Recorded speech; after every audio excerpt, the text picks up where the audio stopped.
Okay, I think this is working. You'll have to bear with me. I'm trying to get all the technical stuff together. But hopefully, let me fix this here. Hopefully we can get this to work. Anyway, good Thursday evening to you. My name is Brian Schott. I'm the managing editor of Utah Political Watch. You can find us online at utahpoliticalwatch.news. And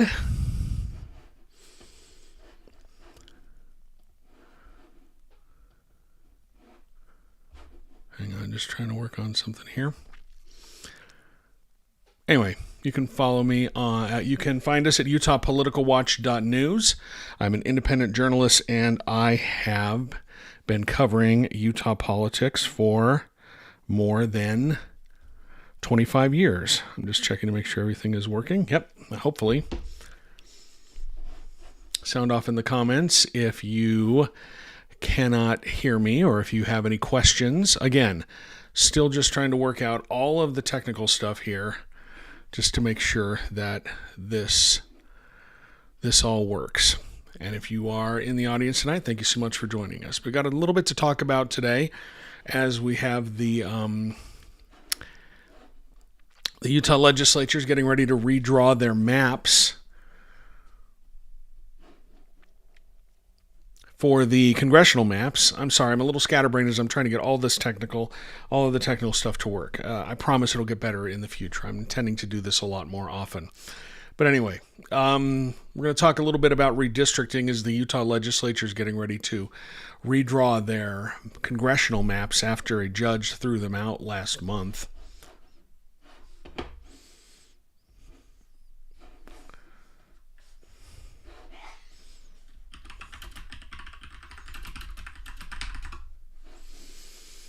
Just working with some people who are trying to help me get this all set up. Anyway, I see a lot of you are on Instagram. Nice to have you on board. And yes, the chat window is supposed to be there, but I'm not really sure I'm letting it work right, so I'm gonna just take that down. I'll just get rid of that for now. We'll just have to deal with things as we go from there. So hopefully that will disappear here momentarily.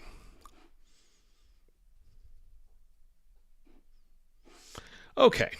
So someone just asked, I have not done this before. Anyway, okay, let's start over. My name is Brian Schott. I am the managing editor and the publisher for utahpoliticalwatch.news. That's an independent political website that I started about a year ago. And I've been covering politics here in Utah for more than 25 years. So what I'm hoping to do with this, as I do this more often, is help you connect the dots on what's happening with your public officials so that you are more informed about what's happening and why it's happening in the world of politics. I've seen it all. I've seen all these movies. I pretty much know how they end. So I can just, add that, offer up my expertise because, I've been covering politics for so long. But there's some things that I think we should probably talk about this evening. And one thing that's on everybody's mind is redistricting. The Utah legislature is getting ready to redraw their maps because a judge threw them out last month, as we said, and so the congressional map has to be redrawn. And it has to be done according to the rules of Prop 4, which is the ballot initiative that was passed by the Utah legislature. So the ballot initiative passed by voters in 2018. It barely passed, just over 50%, but it did pass. But then 2 years later, in 2020, the Utah legislature passed SB 200, which essentially repealed Prop 4. And Prop 4 established an independent redistricting commission. And what the legislature did was they took the power for drawing the political maps back from that independent redistricting commission, created a create an independent a commission, but they were only in an advisory role. They drew maps, but there was nothing that said the legislature had to accept those maps, consider those maps, even vote on those maps. Under Prop 4, the legislature could only vote the maps drawn by the independent commission up or down. They couldn't change them at all. If they voted them down, they could come up with their own maps, but they had to follow some very strict rules. And what the court ruled, as everybody has probably heard by now, is that the legislature overstepped their bounds, overstepped their constitutional authority when they repealed Prop 4. And what that did was the Utah Constitution does say that the legislature is responsible for redistricting, but it also says that all political power is inherent in the people and that the people have the right to reform their government through a ballot initiative. And if the legislature has the power to repeal those reform measures, then what's the point? Because you could just have an endless cycle of ballot initiative and repeal by the legislature. So that's why we're at this point where we have to redraw the maps. And that process is going to start next week. The legislature's announced the 10 people who will be on the redistricting committee. There are 8 Republicans and 2 Democrats. The Senate chair will be Senator Scott Sandel. He chaired the redistricting commission when they went through this the first time in 2021. And then the House chair will be Representative Candace Perucci. She's replacing Representative Paul Ray, who resigned from the legislature and went on to head the Utah Department of Health and Human Services. So that process gets underway next week. And if you're looking at the partisan breakdown, 8 Republicans, 2 Democrats, I've seen this before. This will be I think the 4th redistricting that I've gone through as a journalist here in Utah. And if you're expecting the Democrats to have any meaningful input into these maps, it's not going to happen. That's not how this works. The Democrats are a super minority, and if it is like the last time, what happened in 2021 and in 2011, they'll take a lot of public input, they'll talk a lot about the maps, and then whatever maps they want to pass, they'll drop at the last second and they'll submit them to the judge on the 25th, which is the court-ordered deadline. So that's what is going to happen over the next week. We're going to find out what these congressional maps are going to look like. Someone's asked on Instagram, why isn't it so disproportionate? Actually, I think they mean, why is it so disproportionate? Well, it's because the Republicans have 61 out of 75 seats in the House. And they have 22 out of 29 seats in the Senate. There are 6 Democrats in the Senate and 1 member of the Forward Party, that's Daniel Thatcher. In the House, there are 61 Republicans and 14 Democrats. So just the way that it's made up is so disproportionate, and that's why you're only seeing 2 Democrats on this redistricting commission, which, for all intents and purposes, mostly performative. Whatever map they're going to pass is going to be drawn in conjunction, likely, with the Republican National Committee. That's what happened in 2021. That's what happened in 2011. They have redistricting experts. Both sides, the Democrats nationally, have redistricting experts as well. And they have those experts as well, and they're able to whip up maps very quickly. We have a question here. When they redistrict, they still have to follow those other guidelines made by the independent panel, right? In theory, yes. And those guidelines under Prop 4, and the judge says they have to follow these guidelines, they cannot use partisan data to draw the maps. They can't draw them to favor an incumbent or a political party or a candidate. They have to try to keep communities together as much as possible. And we're going to talk about gerrymandering and what they did in 2021 in a second, because I did some analysis on Utah Political Watch, and I want to go through a few of the things that I came up with in that research, and it'll show you exactly what happened in 2021 and just why these maps, the congressional maps, are so gerrymandered. Ken Holland says, what are your thoughts on ranked choice voting? Not going to happen. Won't happen here in Utah. They have a pilot program for ranked choice voting, and the Republican base absolutely hates it, and they've tried to get rid of it. So we're not going to see that again. Anyway, I'm not going to really talk about candidates yet. I'll try to get back to your question here in a minute, Kelly, on Instagram. But I'm going to bring up a story that I did, a couple of stories. We're going to start off with just how the Republican lawmakers were able to gerrymander the maps in 2021. And you can just look at these maps and know that they're gerrymandered. Just take a look at them. It splits Salt Lake County into 4 pieces. Okay. And it's a weird split. And for a long time, I was trying to figure out how they actually did it. What rubric, what criteria they used to split these maps. And when I finally figured it out, it's pretty diabolical, and I think you're going to agree. So for the longest time, I thought it might be based on Democratic registration. That they just took the number of registered Democrats and split them in 4. And when you plug those numbers into the maps, you kind of get there. It looks like some of the it looks like the that the registered Democrats are evenly distributed, mostly across the 4 districts. But that's not the whole story, because overall, Democrats only make up 13% of voters here in the state. Republicans outnumber them almost 4-1.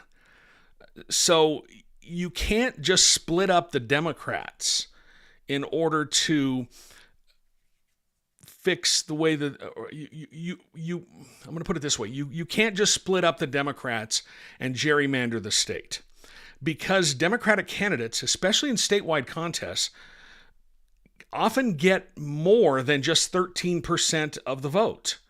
And that means, if you look at what happened in 2024, Kamala Harris got about 38% of the vote overall. So that means that she attracted independent voters and Republican voters. Well, back in 2021, we were just coming off the 2020 election. And in that election, it was Democrat Joe Biden against Republican Donald Trump. And this was kind of a perfect data set for the Republicans when they were drawing maps. And here's why. Donald Trump he's not universally loved among Republicans here in Utah. Utah's given him some of the lowest victory margins in his elections. In 2016, he carried the state but did not get above 50%. So there's a large group of voters, not just Democrats, but independents and Republicans, who are open to voting for a Democratic candidate. And the 2020 election was a perfect data set for the Republicans to target not just Democrats, but Democratic voters in order to split them evenly. And this is what I mean. So I'm going to bring up this. Let me switch my scene here. Okay, so what you're going to see here, hopefully if it shows up, hang on. I'm going to have to just check one thing here. Sorry. I got to bring it up. I'm still learning all this stuff. I thought it had it all fixed. No, that's not the right one. There it is. Okay. So this right here, this is what the maps looked like in 2020. Okay, these were the existing congressional maps before they were redrawn in 2021. And this is the percentage of Joe Biden's votes statewide split across the congressional districts. And you'll see right here, in CD1, he got about 20%. In CD2, 26% of his statewide vote came there. In CD3, just under 24%. And then in CD4, almost 30% of his statewide vote came from CD4. And what had happened in CD4? CD4 was a swing district. It had elected Democrats twice, Jim Matheson and Ben McAdams. And Ben McAdams only lost this 2020 election by a very slim margin to Burgess Owens. So this district right here was a swing district, okay? So what the Republican, this is what it looks like. I have not gotten confirmation, but it makes a lot of sense when you look at it this way. What it looks like Republicans did when they drew the maps in 2021 is they split those Joe Biden voters who were not only Democrats, but independents and Republicans almost evenly across the 4 districts. And this is what I mean. So the next map I'm going to show you is the maps that were just thrown out by the judge and Joe Biden's vote total on that. And as you can see, I'm trying to bring this up here on one of my things. There we go. Okay, I'm going to just change the proportion. As you can see here, this is the current map. This is the map that was just thrown out. And if you look at the Joe Biden vote, the distribution there, it's almost even across the 4 districts. CD1, 25% of Joe Biden's statewide total, just over 25%. CD2, just over 25% of his statewide total was there. CD3, about 26% of his statewide total. And CD4, 22.36%. And CD4 is lower because that was the swing district last time. And they didn't want to accidentally create another swing district like they did the first time. So if you look at these stories, and the full story is up at utahpoliticalwatch.news, go there. It's free. It's not behind a paywall.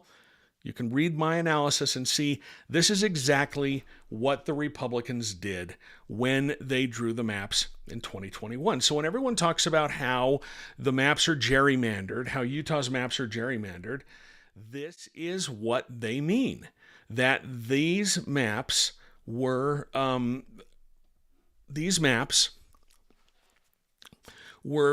ruthlessly, surgically divided. They took the Democratic voters for Joe Biden, and surgically split them among the 4 districts. Let's talk about the Independent Redistricting Commission for a minute, okay? With the Independent Redistricting Commission, there's a very good reason why lawmakers did not want an Independent Redistricting Commission drawing those maps. And I'm going to show you that in a minute.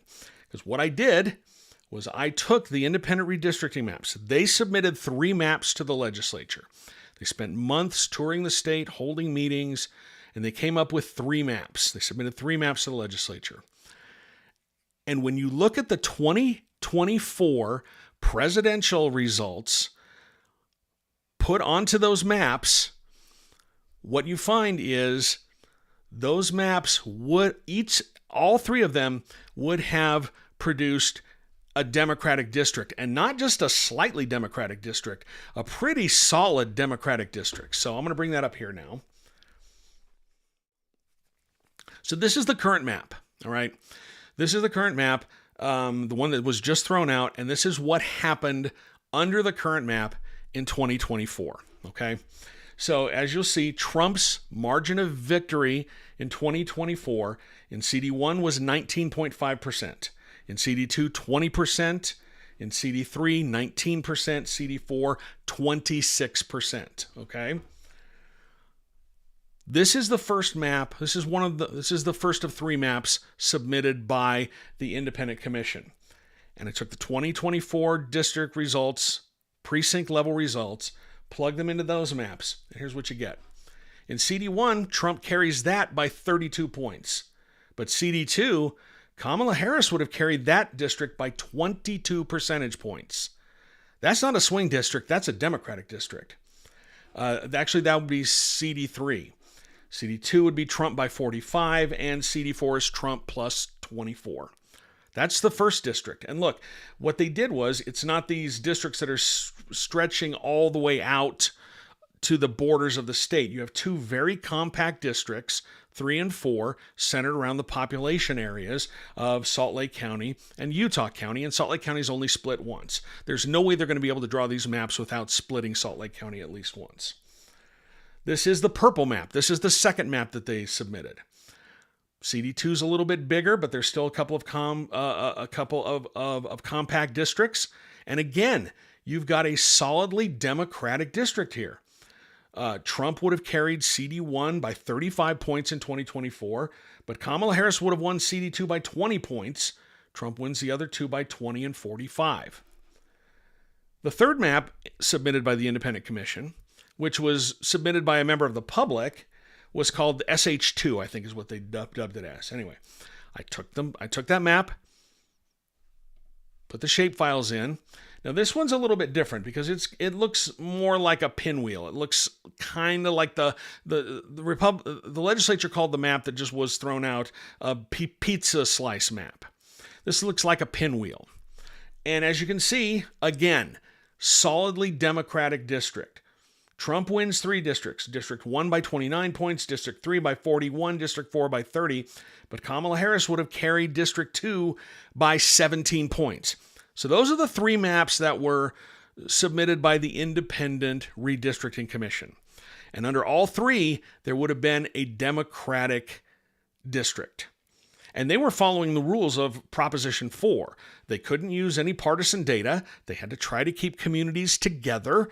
They had to avoid splitting counties. They couldn't draw them to favor any particular candidate or political party. So what you see right here is districts that those districts would have 100%. Well, I wouldn't say 100%, but would have more likely than not elected a Democrat to Congress had they been in place. And that's the reason why the Republican-controlled legislature did not want an independent commission drawing these maps. Because, as you can see, I mean, it took me forever to figure this out. It was pretty insidious what they did by dividing the Democratic voters, not just Democrats, but Democratic voters, into 4. So it's going to be interesting to see what map the legislature comes up with. I think that, I mean, we've already had one map proposal, and that came from Senator Daniel Thatcher. He released his or unveiled his on Wednesday.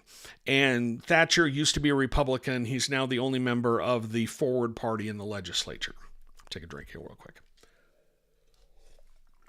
And I'm going to show you what his map would have done. Oh, we got some new followers. I'm trying out this new software, and if you see things on the screen, I'm not quite sure how to make them work yet. It'll get better as we go forward. And I appreciate that. Anyway, okay, so Senator Daniel Thatcher of the Forward Party released his map on Wednesday. And so I took the map and I plugged it into my redistricting software. And this is what it looks like, okay? Now, he split it. He didn't use any partisan data. What he said is he split the state in half right down I-15. It looks a lot like the map that the legislature passed in 2021. But if you take the 2024 election results and look at it, District 2, CD2 right there, that one is Trump would have only carried it by 6 points. So again, there's a district that, I mean, that could be considered a swing district. That's not a solid Republican district by any means. And that's the problem that Republicans are going to have when they go to redraw these districts starting next week. It's going to be very hard for them to draw 4 rock-solid districts like they did the last time. I was talking with Senator Thatcher earlier today. I don't think that his map proposal, which you're looking at right here, I don't think it would meet Prop 4 because it again splits Salt Lake County into 4 pieces, and I don't think that is under Prop 4. But if you don't believe, actually, I just saw a comment from Trayson Meekum. They're not dividing Salt. Well, Trayson says it's BS that they are dividing Salt Lake County again. A little more colorful language. What I would say to that is there's no way to draw a map and have the population in each district equal without dividing Salt Lake County at least once. They don't need to divide it 3 or 4 times, but they will have to divide it once. So you will expect Salt Lake County to be split at some point. But I don't think that they're going to be able to get away with drawing a map that splits it 3 ways, splits it 4 ways, because as you can see, what they're trying to do is maximize the Republican advantage. And they've got the majority, so that's what they're going to try to do. But if you're looking at Thatcher's map here, just as an intellectual practice, intellectual exercise, I took the results of the 2022 U.S. Senate race between Republican Mike Lee and Independent Evan McMullin and plugged it into Thatcher's map. And I don't have a graphic made up. I didn't do that. But what I have here, I do have the numbers. And this shows, I guess, kind of how unpopular Senator Mike Lee is in some corners of the state. Because if you plug the 2022 U.S. Senate results into Senator Daniel Thatcher's map, and again, we have to say that a U.S. Senate race is not affected by congressional districts. Redistricting doesn't matter to the U.S. Senate at all. But if you break it down by district, Lee would have carried 3 of the 4 districts, but only one of those would he have carried it by double digits. So under Thatcher's map, Congressional District 1, Lee would have carried that over McMullin by about 8 percentage points. Senate District 2, McMullin would have carried that by 5.25%. CD3, Lee would have carried that by 32%, and then in CD4, Lee would have carried it by 7. So again, all this is demonstrating is it's going to be extremely difficult for the legislature to draw a map that has rock-solid Republican districts. That is, if they follow the rules of Prop 4. And I've written about this, and the sense that I get is maybe they won't follow all the rules because they have been complaining about the rules of Prop 4. They have been complaining that it is an infringement on their constitutional duties. And I think that's where the next legal challenge is going to happen. If you look at what happened in other states that were, and then they say to themselves, and then they say to the judge, this is the best that we can do. The only thing that I think might stop that is that the plaintiffs in this case, the League of Women Voters, Utah Mormon Women for Ethical Government, those groups are going to submit a map as well. They're going to have their own map proposal. And I think that, and if the legislature gives a map that does not comply with Prop 4, then the judge will probably pick that other map. Someone asks, didn't the ruling put Prop 4 into the state's constitution? No, it didn't. Prop 4 is just a statute. It's just like a law. In Utah, the only people who can propose a constitutional amendment are lawmakers, is the legislature. Citizens cannot propose a constitutional amendment here in Utah.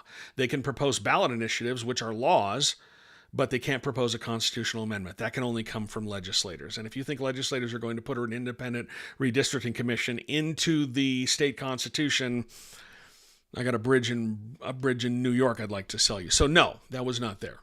But again, so this is all going to play out over the next few weeks. I'm trying to pull up the timeline here really quick because just to give you a sense of how this is all going to work with that timeline. Okay, so here's what's going to happen over the next few weeks as lawmakers begin to redraw the maps, and that's going to start on Monday. They have to publish their proposed map on September 25th. That's the day that they must publish their map. The next day, September 26th through October 5th, is the public comment period for this. And so that's when people are going to be able to pore over the maps and see, make their comments about it. Everybody's going to get to do their analysis. I'll be plugging it into my software to see, what kind of election results we might be able to expect from that. So that'll go all the way into October 5th. Then October 6th, the legislature will have their final vote on the map and submit it to the court. And who knows, they might change the map before then. They might drop a complete revision of the map before they do that final vote on October 6th. October 6th is also the day that the plaintiffs have to submit their map to the court. So you'll see two maps being sent to the court, one from lawmakers and one from the plaintiffs. Then we've got a couple of weeks until October 17th, which is the deadline for both sides, the legislature and the plaintiffs, to file their briefs and materials supporting their maps and their oppositions to the other side's maps. Then on October 23rd and 24th, that's when we'll have a hearing if necessary. If the legislature draws a map that everybody's like, hey, this is great, we're not going to have a hearing, okay? But if they don't, then we'll have an evidentiary hearing on October 23rd and 24th. Then the parties, both sides, will file their final arguments with the court again, if necessary. And the absolute drop dead date, the date that we have to have a new map in place for 2026, is November 10th. That's when the lieutenant governor says that we will have to have a new map in place. So that's how this is going to play out. I mean, we've still got more than a month. Well, yeah, more than a month before this is all over and done with when we get to November 10th. Question on Instagram, will they need to redraw the state house and Senate maps as well? No, they won't, because there's not a legal challenge. Nobody sued over those maps. And so they're not at issue. If someone had sued, it is likely they would have been thrown out using the same logic that was used by the same logic that was used by the courts this last time. So yeah, if they had had a lawsuit, we likely would have new maps, or the maps would be thrown out. But no, they're not going to redraw those maps. So we will have legislative maps in the current ones in place for 2026. The earliest we could get new ones is 2028. And all of this is just prelude to 2030, when with the census, Utah's projected to get a 5th seat in Congress. If it's going to be hard for lawmakers to gerrymander the 4-seat congressional map and make rock-solid Republican seats, what do you think is going to happen when they have to draw 5 in 2031, or the independent commission draws 5 in 2031? I've been trying to play around with some redistricting software and try to get an idea of what a 5 congressional district map would look like here in Utah. Utah County has just enough population that if they wanted to, they could put an entire congressional seat in Utah County. 1 seat in Utah County. I don't think that they'll do that, but they could, just based on the way that the population would break down. And I'm sure the numbers will shift a little bit, but just the way that I've been messing with it, that's what I've come up with. Again, it's also, they'll have to split Salt Lake County at least once, and which is what they'll have to do this time as well. So anyway, yeah, that's, I've been talking for 40 minutes, just going over a little bit of the redistricting. I'm hoping to do this at least a couple of times a week, and people are watching, so I guess there's an audience for this, and I would appreciate that. Before I go, just a couple of plugs for the content that I'm creating. Again, I'm an independent journalist. I've been covering Utah politics for more than 25 years. And if you would like more of my content, follow me on these social platforms. I'm on all of them. You find me, except for, I really don't use X that much, but I'm on Instagram, YouTube, TikTok, Blue Sky, LinkedIn. You can find me there, get my content that way. You can sign up for my, yes, I am on YouTube. You can find it under Utah Political Watch. On YouTube, it's Utah Political Watch. I haven't quite figured out how to do the graphics on the screen yet. Working on it.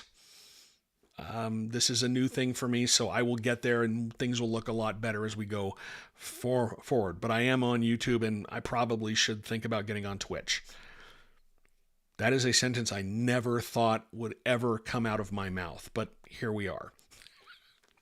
So anyway, I love to talk politics. I love to explain politics to people. If you can get my content on the social on social platforms. Also, go to my website, utahpoliticalwatch.news. It's all one word, utahpoliticalwatch.news. Sign up for my newsletter. You'll get all my stories sent directly to your email inbox. And if you appreciate what I do, if you want to support what I do, think about becoming a paid subscriber or making a donation. I'm funded entirely by my readers. And especially in light of what happened to Jimmy Kimmel, I got to say, billionaires suck. They really do, especially what they've done to media. And they are just destroying our media ecosystem. And independent journalism is becoming more and more important. And it's not just me. There's a ton of independent journalists out there, and you should support as many of them as you are able. I understand the economy sucks, and not everybody can afford to help out or to throw a couple of dollars in the way of an independent journalist. But I answer to my readers. I answer to my subscribers. They're the ones who make this possible. So, and I feel so passionate about what I do. I love politics. I love reporting on politics. And like I said, I love explaining it. And my readers are the reason I get up in the morning and do this. I publish a newsletter every morning that has a little bit of news and analysis and some of the top headlines, help you get you started on the day. I write stories during the day. I do videos for TikTok and Instagram. Just producing. It's less content than I think I should be producing, but it's not an insignificant amount of content. And I think I'm offering something that you're not getting from other outlets here in the market. And that's great. The more people covering politics, the better. The more people who are reporting on what your public officials are doing, keep holding them accountable. The more people who are doing that, the better. So again, go to my website, utahpoliticalwatch.news. Sign up for my newsletter if you feel like it. And if you want to become a paid subscriber, we've got a Discord channel only for our paid subscribers. I'm trying to. It's a lot. There's a lot of stuff for one person to do, but I'm trying to do it. I'm trying to get it out there. I'm trying to go where the audience is because things have changed so much since I started this a long, long time ago, and we can talk about that sometime. But again, thank you so much for watching tonight, and I'm planning on being back probably again tomorrow night around the same time. A lot to talk about.